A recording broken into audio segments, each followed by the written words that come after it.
warahmatullahi wabarakatuh. Assalam sejahtera, salam persaudaraan, salam perjuangan. Salam Melaka berbau pintar hijau bersih. Saudari-saudari Assalamualaikum. Sepene ukharmani hamma khaifalaikum anabila syukran maradan faren intura mendai cerita siap. Tuan-tuan dan puan-puan, hari ini saya Muhammad Anwar Fahmi Haridas bin Abdullah selaku Presiden Pertubuhan Masyarakat Sivil Melaka tampil lestari menjunjung tinggi pelbagai persatuan Artikel 5 to 19 Freedom of Speech at any really choose your own school of thought. Wise up. Kita menghormati Raja-Raja Melayu yang Tuan Agong. Kita menghormati Akta Polis 1997. Malaysia, negara yang mengamalkan demokrasi berparlimen. Kita bukan negara authoritarian, totalitarian, rejim komunis militeri. Saudara dan saudari, hari ini saya ingin membincangkan isu berkaitan dengan keperluan Malaysia perlu segera suntik vaksin kepada 75% daripada populasi rakyat untuk capai kekebalan kelompok lawan virus COVID-19 seperti mana Amerika, China dan Singapura. Saudara, saya Anwar Fahmi merayu kepada Duli Yang Maha Mulia Yang Tuan Agong dan Raja-Raja Melayu dan juga kerajaan, khususnya kepada Tuanku Sultan dan Raja-Raja Melayu agar mengerahkan kerajaan segerakan suntikan vaksin kepada 33 juta rakyat Malaysia.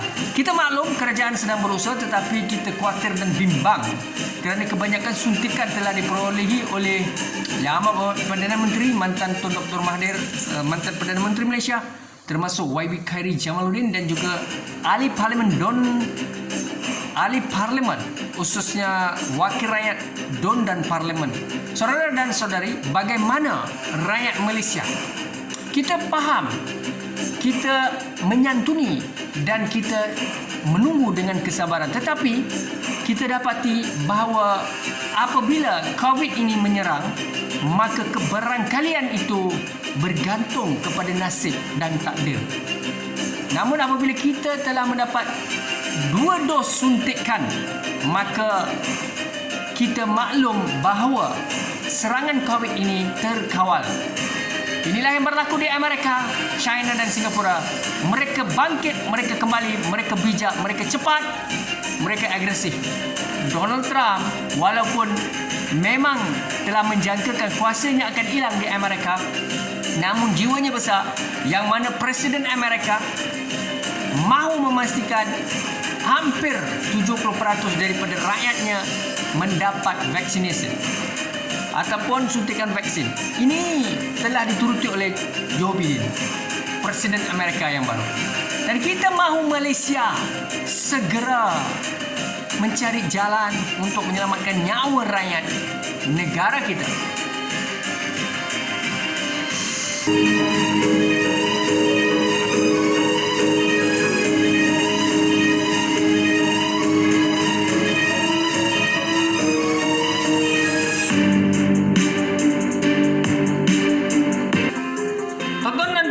Pendekatan segera menyelamatkan nyawa rakyat Malaysia daripada ancaman COVID-19.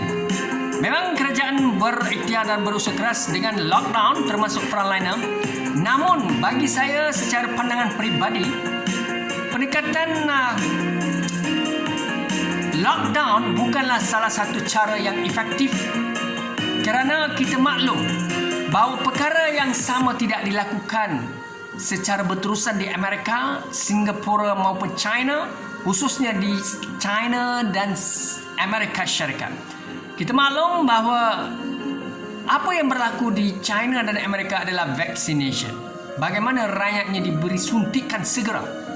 Dan itulah yang dipikirkan oleh negara China dan Amerika. Begitu juga Singapura memperluaskan suntikan vaksin kepada rakyatnya. Saudara, lockdown adalah satu iktiraf kerajaan yang sebenarnya berniat baik. Tetapi adakah dengan lockdown kita mampu capai di mana kawalan COVID-19 ini dapat ditangani dengan baik? Baik, kita doakan dan kita mahukan penglibatan Tuanku Sultan dan Raja-Raja Melayu, yang mana ketua negara kita ataupun disebut the head of the country is the king, the royal. Saudara dan saudari, the head of the government is the prime minister. Tetapi sekarang kita merayu kepada Tuanku Sultan dan Raja-Raja Melayu untuk memastikan supaya Tuanku Sultan sahaja yang boleh memanggil Perdana Menteri, Menteri Besar dan Ketua Menteri TYT untuk membantu menangani isu COVID-19 di Malaysia dengan 90% rakyat Malaysia disuntik vaccination. Itu saja cara yang kita ada, dan kita tahu memang kerajaan sedang berikhtiar, tetapi kita amat mengharapkan Duli Yang Maha Mulia Tuanku Sultan dan Raja-Raja sentiasa memantau, dan tuanku, apalah kiranya tuanku dan Raja-Raja Melayu memantau negeri masing-masing, kerana kita tidak boleh serah pada kerajaan saja, kerana kita tahu isu politik di Malaysia dalam keadaan membimbangkan.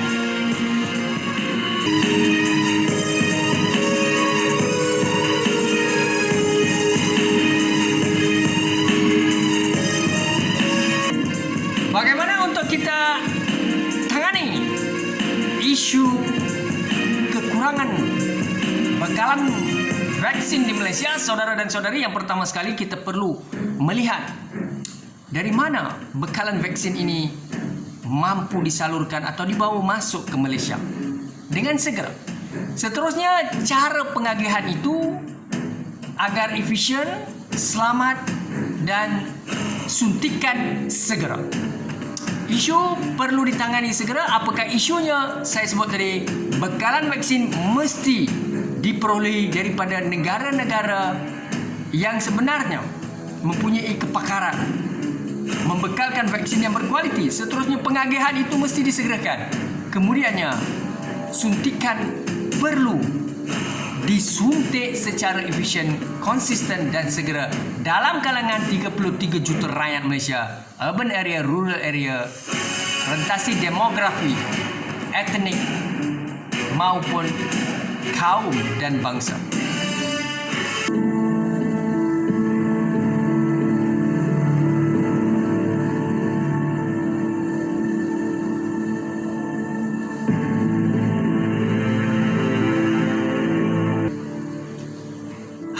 Pengurusan krisis COVID-19 Malaysia. Apakah dia halangan, kekangan? Saudara, yang pertama sekali, integriti pemimpin. Tidak kira pemimpin kerajaan maupun pembangkang, ahli parlimen DUN dan ahli parlimen, wakil rakyat, adakah mereka benar-benar berintegriti, memberi fokus kepada menjaga keselamatan rakyat? Adakah mereka sungguh-sungguh konsisten? Adakah mereka memberikan fokus kepada isu menangani COVID-19 atau menyelamatkan nyawa, ataupun mereka sibuk dengan pencaturan politik di Malaysia? Saudara, apabila kestabilan politik tidak dapat jaminan seperti di Amerika, di China dan di Singapura, mana mungkin kita mampu cegah COVID dengan berkesan? Ini isu penting, saudara. Dan kita melihat berjaya atau gagal Malaysia menangani COVID bergantung juga kepada hikmat dan penglibatan Duli Yang Maha Mulia Tuanku Sultan dan Raja-Raja Melayu. Kerana ketua negara kita adalah Tuanku Sultan dan Raja-Raja Melayu, termasuk TYT. Berjaya atau gagal Malaysia bergantung kepada integriti pemimpin, kestabilan politik dan juga perkenaan penglibatan Tuanku Sultan dan Raja-Raja Melayu. Apa status politik Malaysia, saudara? Kita lihat politik Malaysia. Kluster mahkamah, naik turun pemimpin politik, bertegang urat dalam stres, pencaturan politik, ahli parlimen lompat di antara mereka disebabkan tekanan politik. Seterusnya, persoalan yang paling mustahak dan penting, adakah kerajaan stabil? Saudara, bukan isu mau tukar atau kekalkan kerajaan atau mencampuri urusan politik Malaysia. Namun persoalan yang paling penting adalah apabila kerajaan ini diugut atau kerajaannya tidak stabil ataupun kerusi parlimennya tidak cukup, seperti di Amerika, seperti di Singapura dan China, mana mungkin kita dapat tangani isu COVID di Malaysia? Saudara, kita mendoakan, tidak kiralah kerajaan mana. Barisan Nasional, Perikatan Nasional, Pakatan Harapan, apa saja kerajaan sekali atau pemimpin.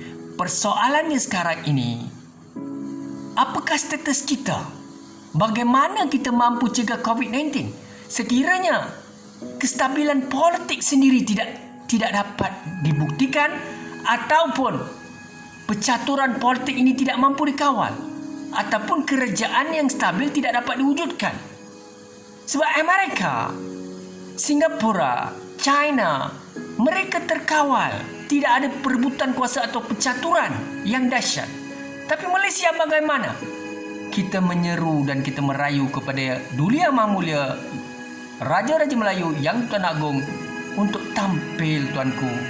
Daulat tuanku, daulat tuanku, daulat tuanku, selamatkan Malaysia. Bidat, syukran dan waalaikum sisia. Assalamualaikum warahmatullahi wabarakatuh.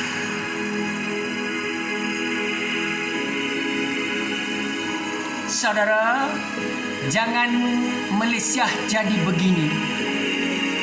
Dalam keadaan terkapai-kapai, perebutan politik menjadi-jadi, kerajaan dalam tekanan, pemimpin hilang arah dan panduan, tekanan demi tekanan, akhirnya kegagalan menjadi ikatan dalam kepincangan, kebinasaan, kecelakaan, kehibahan.